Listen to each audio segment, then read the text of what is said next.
Ba, hori izan behar da, Zuen mundarrazea? Ni itziartara.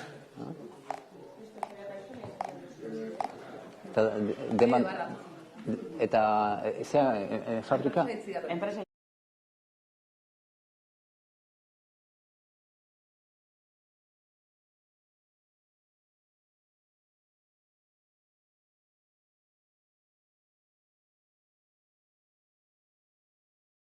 Hortaz ez, egun hon eta eskerrik asko etorri izaten hoi, eta eskerrik asko streaming bidez ere jarraitzen nahi izaten hoi, eta eskerrik asko zuei, eskerrik asko lehendabizi Mikel, Igartua, Oñatia, baserritar Oñatiarra, eskerrik asko Endika Uriondori, enpresa bertan Oñatin daukate, eskerrik asko Miren Izarrari, Itziardigan etorri da, eta baita ere eskerrik asko Amaia Iparragirreri, baita ere Itziarren daukatelako enpresa. Bueno, gaur baserritar misto profesionalai buruzen hitz egiteko konbokatu zaituzteu, eta nik asko esatea baino, nik uste asko zen aberatsagoa dela hauek bereien bizkaten esperientzia edo kontatzea, baina bizkat errefreskatu ingo dugu edo kontatu ingo dizuet baserritar misto profesionalaren proiektua zer den, ez? Oain dela urte bete egin gendun hemen baita ere prentsaurreko bat, programa honen hasiera azaltzeko edo jakitera emateko, eta, bueno, urte bete pasatu da, eta gaur, urte bete beranduago, gure asmoa litzateke urte honen ibilbidea zein izan den bizka batean azaltzea, programa honen ibilbidea zein izan den azaltzea, eta baita ere 2026-erako martxan jarri dugun deialdiaren berri ematea, ez? Hola, asaletik, ze nik uste dut honi buruzko informazioa lehen askotan komentatu degula, da aipatzea zer den baserritar misto profesionala. Baserritar misto profesionala da Gipuzkoako Foru Aldundiak martxan jarri duen programa bat, baina sorrera Gipuzkoak herritarren batzar bat antolatu genduen, duela 3 urte inguru, Gipuzkoako 40 bat herritar elkartu eta 6-7 hilabetetako esperimentu bat egin genuen, jendeak herritarre parte hartzeko eta lehen sektorearen inguruan eta klima aldaketaren inguruan bereien ekarpenak egin zitzaten, eta bereie proposatu zituzten ekimen desberdinen artean, baserritar misto profesionalen figura sortu zen edo irten zen edo gorpuzten hasi zen, ez? Horrean ikusi zen, Gipuzkoan perfil desberdinetako jendea daukagula baserrietan, eta bazegoela igual behar bat, gure gurasoek baserriak urtez urte zaindu eta gestionatu dituzte, eta askok tailerrean edo industrian lana eginez, baina baserri horiek gurasoengandik seme-alabatara pasatzen ari ziren, eta gaur egungo gizarteak hala eskatzen duelako, edo gaur egungo gizartean bizigeranok hala nahi degulako, ez gaude prest askotan gure gurasoak eman duten bizitzako erritmo hori emateko, ez? 8 ordu sartu tailerrean, gero etorri baserrian lana egin, oporrak sakrifikatu, astesantuko oporrak, udako oporrak sakrifikatu, eta gaur egun gazte berriak eta baserri hori erentzian jaso behar zuten askok esango zutela, ni ez dago presten gure gurasoen dedikazio hori emateko, eta orduan ikusten gendun mehatxu bat, arrisku bat, baserri horiek denborarekin bihurtu zitzezkela bizileku bakarrik, eta guk nahiko gendueke, nahi dugu baserri horiek alde neurrian, jarduera bat izan dezatela, ustialdeku bezala jarraitu dezatela. Eta orduan, esan gendun, zergatikan ez dugu lantzen aukera bat, seme-alabak baserri hori hartzen dutenean, naiz eta kanpon lana egiten duten, aukera ematea, bere denboraren erdia tailerrean edo beste jarduera batean sartu, baina denboraren beste erdi hori baserrian sartzeko aukera zergatikan ez diogu ematen, ez? 50% baserrian eta 50% beti eduki duen beste kanpoko lantegi horretan. Eta hori da duela urtebete buelta asko eman ondoren martxan jarri genuen programa nahiko konplexua da, ze lehenengo aldiz diru laguntza eta alegina ez dijoa baserritarrari zuzendu bakarrik, baizik eta enpresa involukratzen dugu, enpresa egiten dugu parteide proiektu honetan, ez? Ze hemen ondo irudikatzen duten bezala, etorri da enpresako ordezkaria eta etorri da baserrian jarraitu nahi duen enpresa hortako langile bat. Eta hauek alkarrekin ados jarri beharra daukate, urrengo urratsa eman dezaten eta programa honetara aurkeztu daitezen, ez? Hoi da baserritar misto profesionala, proiektua, duela urtebete martxan jarri gendun, askotan insistitu dugu modu esperimentalean martxan jarri genuela, ze oso ekimen berritzailea da, ezerezetik hasi ginen, jakin gabe enpresaren jarrera zein izango zen, enpresako zailtasunak, goraberak, ordutegiak, hori nola izango zen, martxan jarri genuen, gure ustez arrakastatsua izaten ari da, 15 inkorporatu dira programa honetan, eta bueno, guk bailaratan eta bilerak egin ditugunean eta 70-80 bat pertsonak bereien interesa azaldu dute, bileratara askoz gehiago jundia, baina interesa 70-80 bat pertsonaken aurkeztu dute, eta horiek, horietako asko ja martxan daude berriro papelak eta betek ados jarri enpresarekin eta deialdi hontara presentatzeko. Beraz, gaur horixe zanen zueri jakitera eman arazi genizu nahi joen dukena, alegia 2026ko baserritar misto profesionalen deialdia berriro ireki dela, badauka berrikuntza bat aurreko urteko programarekiko, eta da urte guztian irikita egongo dela. Lehen irikitzen genduen eta aurkezteko epe bat jartzen genduen, baina orain urte guztian irikita egongo da, ados jarri eta papelaken prestatzen dituztenean edozen momentutan eskaria egin dezaten.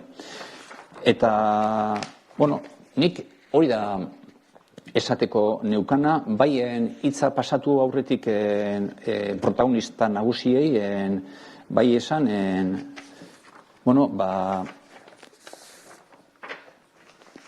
lau gauza nagusiki ez, lehen esan dudana, herritarren batzarren ekimenez sortutako zerbait izan zala, ez? Gipuzkoan osoan Foru Aldundiak egin zuen esperimentu baten bidez. 40 bat pertsonak parte hartu zuten eta partekatze edo parte hartze dinamika batetik sortutako ekimen bat dala.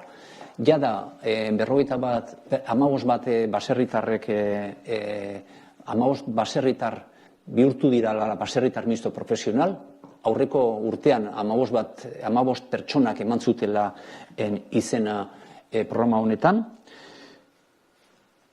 Aurtengo deialdiari gaur ematen diogula hasiera edo gaur ematen dugula honen berri eta urte guztien irekita egongo dela.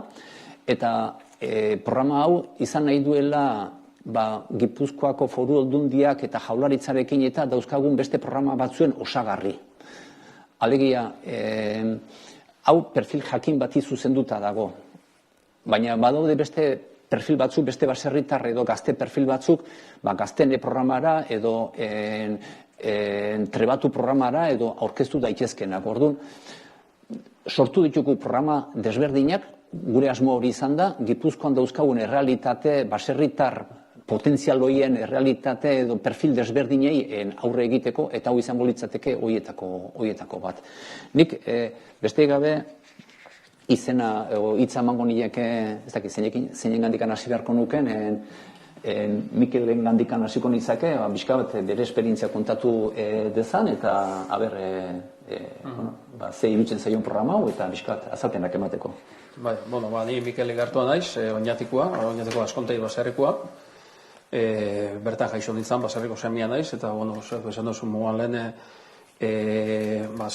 baserri familiar bat edot, baina, gurasuak eta pilimate horre alde batera fandianian, baserri sei ustiak kilikolo ikustezan, eta, baserretar misto profesional figura honekin, lan ordua murriztuta eukitea enpresan, aukera gehiago muten dau, etxeko jardueretan ibiltzeko, eta etxeko betiko baserri sei utzi, eta aurrera egiteko. Ni irailean hasi nintzen hontan, eta, ez da denpo asko, baina, ikusten dena da, antolaketako aukera gehiago dagotzu, eta lanaketarateko asti gehiago dagotzu. Eta hortaz, proiektu moan hartzen zuen, biziraupen bat zana, ez da gipikima proiektu moan edo hartzen dozu, eta ilusio gehiago gaina hartzen do, neu bentsat. Eta, guk araitako behixea daku, ekologikoan gauz, salmenta zuzenian ikendu lana, eta, hoxe da pikin bat momentu honetan ikenduna, eta ez dakize gehiago esan deken. Gustora? Bai, esan duten, onjokan barrixea da, onjokan esaten da moan aterrezau barri gauz, baina, ikusten da, flexibilia gehiago muten dagoela, eta aukera, nire kasuan bentsat, aukera gaukisa dala.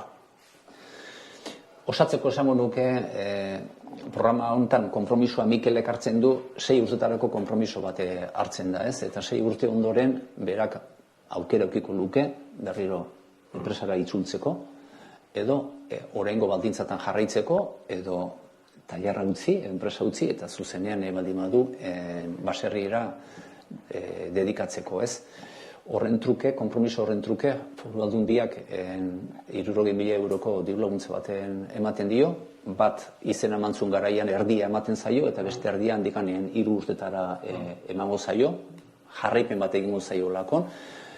Profesionala esaten dugunean exigentzi batzu dauzka, ez da esatea bakarrik baserrira dedikatu nahi dula, baizik eta diru sarrera eta jarduera minimo bat bermatu beharra dauka, profesionaltasun hori bermatu beharra dauka, eta enpresari ere diru laguntza bat emango zaio hartu duen konpromiso horren truke. Eta nik endika hori itzamango nioke esateko aberbizkat bere esperientzia nola ikusi duen proiektu hau, arrarua sonatuko zitzaion hasiera, baina ze impresio daukan edo ze iritzi daukan, ez? Edo zein langile 8 ordutik 4 ordure pasetie usteot aldaketa bat ala, eta horrek aldaketiek egokitzapen prozesu bat eskatzen da, eta ondino pixkat hor gaoz ez, baina Mikelen kasuen da kartonak esarreiko mantenimentuko ardura dune, eta horra itxik toketexako askotan orduzkanpoko jarduera gehitxie, mantenimentu lanak eta askotan produzioi martxan daola ezin dalako egin, eta gabez edo asteburuetan, eta normalien jentie jun nahi xeten estaben orduetan toketexako jutie, eta holako gauzak eskatu ahal izeteko langile bateri usteot enpresiek emon behen bidabela, eta kasu honetan hori eskatuan momentuen Mikelek eskendun du dau behin, egokitzapen prozesu bat eskatuko dau, eta danok ipinibiko pixkat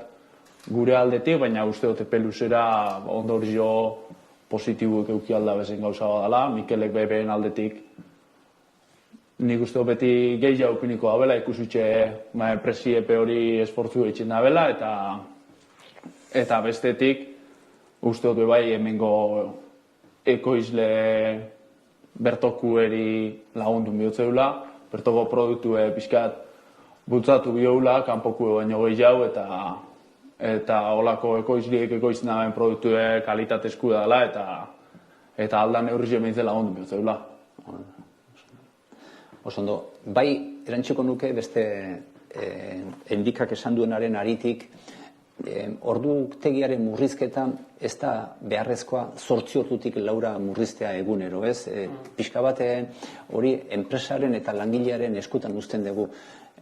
Urtean zehar, dakit zenbat izaten dira, 1600, 1700 ordu sartu behar baldin baditu langileak, 1600 baldin badira 800 gutxituko litzake, baina hoiek urtean zehar nola banatu enpresaren eta langilearen esku geratuko litzateke. Horretik esan duenean asteburuak eta gaueko lanak eta hoi beraien arteko akordioaren baitan dijoa, guk eskatzen dugun konpromisoa da bere urteko ordutegi hori erdira murriztea, ez? Bizka bat baita ere proiektuaren xehetasunak emateko. Eta Miren Izarra, Itziardik datorrean beste Bai. baserritara. Ni Miren Izarra naiz, Pagatza baserrian jaio, hasi eta hezi egin naiz. Guk Aragitako txakorrak gizentzen ditugu, eta gure helburua baserritar misto profesionala sortu zanean, hori aragi kaliadezko produktu hori kaleratzea, kaleko jendeari eskuen eukidaien eta ikusi zaien hemengo produktuak ze balore duen. Gure, hasierako zera izan zen pixkat komplikatua, egia da pentsatu behar eukien dula nola baserria kudeatu, baina, azkenean xeri ginen ere senarraetani eta esan genuen behitu. Amendikan ez balima da, beste aldetikan ingo, edo proba ingo honekin, edo beste batekin. Ze guretzako baserri munduak hor puntxu bat eukitzea, laguntza puntxu hori eukitzea guretzako asko zen. Eta orduan esan genuen, aurrera, dezitu genuen honekin bai ala bai, eta produktu hori alik eta hauekien ekoiztu eta saltzea. Gainera, Mirenek esan ditenez, 5 minututara daukaen lantokia. Bai, egia da. Eta hori aukera bikaina da. Amaia, zu guztua zer esaten duzu, ze esperientziarekin?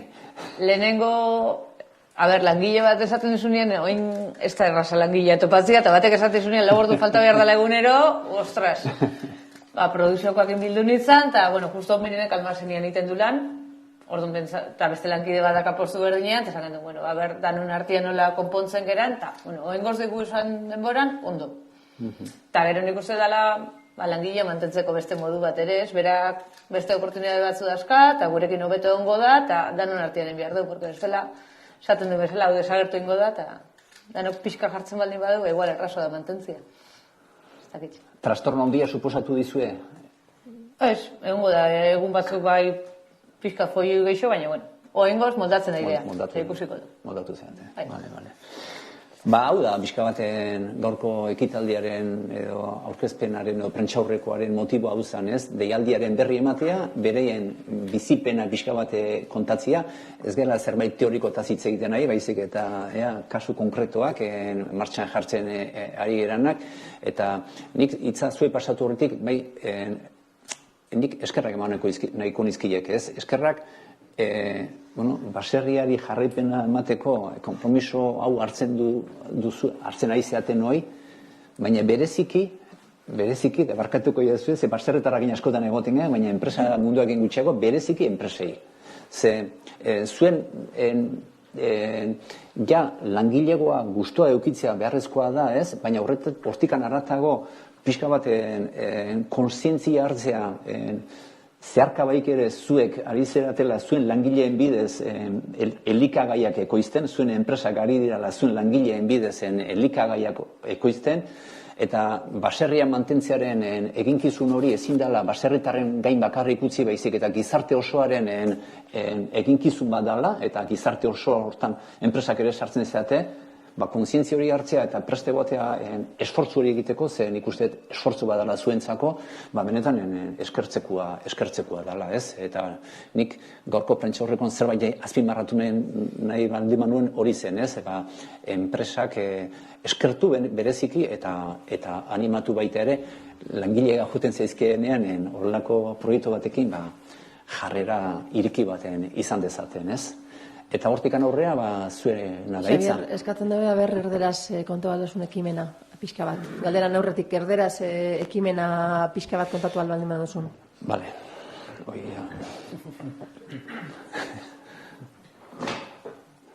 Bueno, pues hoy os hemos convocado sobre todo para informaros o daros a conocer la convocatoria del 2026 del proyecto Baserritar Mixto Profesional. Hace un año, justo hace un año, hicimos la presentación aquí.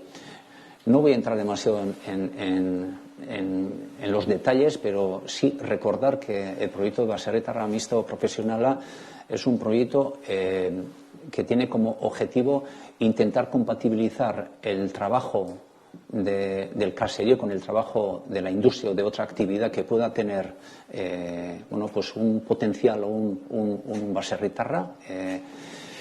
Y bueno, pues que el objetivo último es que haya relevo generacional, que las explotaciones y los caseríos que tenemos en Guipúzcoa, a veces de muy pequeñas dimensiones, a veces demasiado reducidas para que se pueda dedicar a dedicación completa, a tiempo completo, y se pueda sacar un sueldo solamente de la explotación, pero veíamos que quizá era posible, compatibilizando el trabajo de la industria con el trabajo del caserío, que se pudiese mantener la actividad en el caserío, y ese ha sido el objetivo fundamental cuando hemos puesto en marcha el proyecto Baserritarra Mixto Profesional.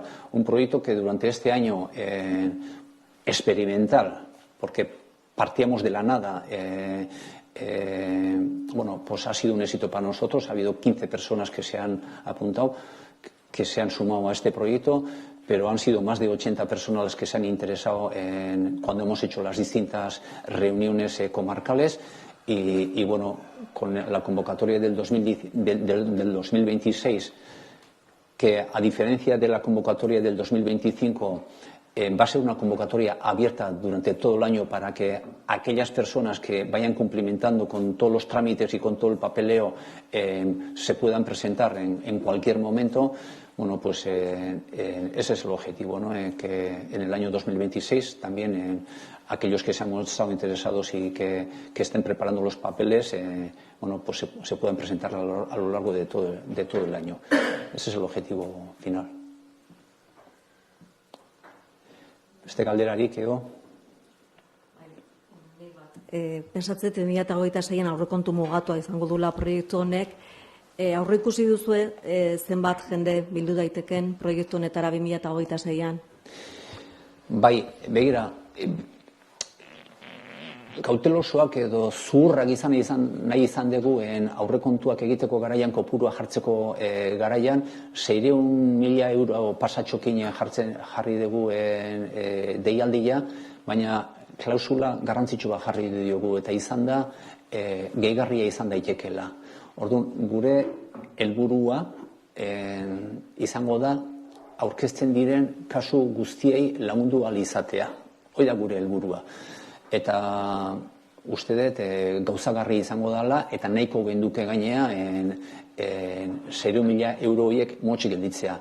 Guk hasiera-hasieran bizka bat kalkulo teoriko egin genduenean urteko 30 pertsona aurrikusten genituen, lehendabiziko urtea, konstiente ginean, lehendabiziko urtea zailena zala eta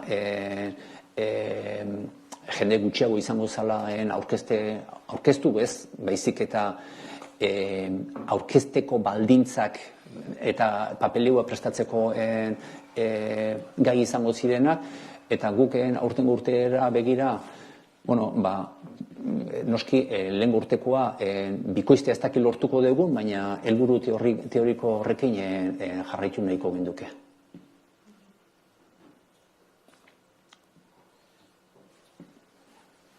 Nik bakarrik detailetxo bat. Esan duzu, baserritar bakoitzari zenbatekoan dan diru laguntza 60.000 euro kasu bakoitzean, eta diputazioak enpresari bai kasu bakoitzan zenbateko diru laguntza ematen dio, 60.000...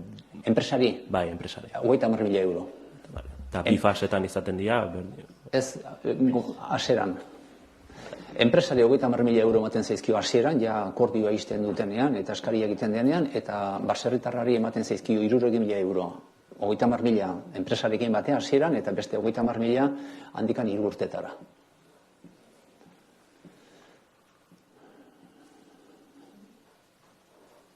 Beste galderarik? Ez? Venga, eskerrik asko guztioi eta ondo segi.